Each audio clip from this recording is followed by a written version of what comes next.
کاکا میگه یک خواندن مادر کو میگه حتما برای دوستا یگان خواندن را میکنی. او بد مذاق میکنه. مقصد فرمایش از دوستا دیگه من غرض ندارم. صدا کردی نشنیدم صدایت مادر من، ببخش مادر سر و جانم فدایت مادر من.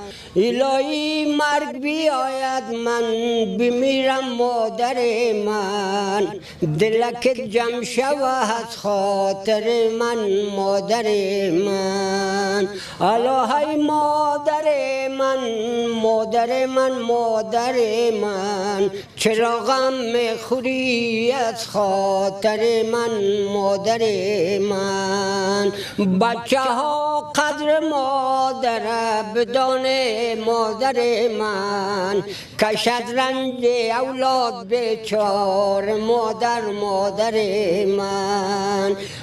از ای پالو دای پالو نغلطت بچه من، شود بیم و خطر بیچار مادر مادر من. صدا کردی نشنیدم صدایت مادر من، ببخش مادر سر و جانم فدایت مادر من. الهی مرگ بیاید من بمیرم مادر من، دلک جمع شود خاطر من مادر من.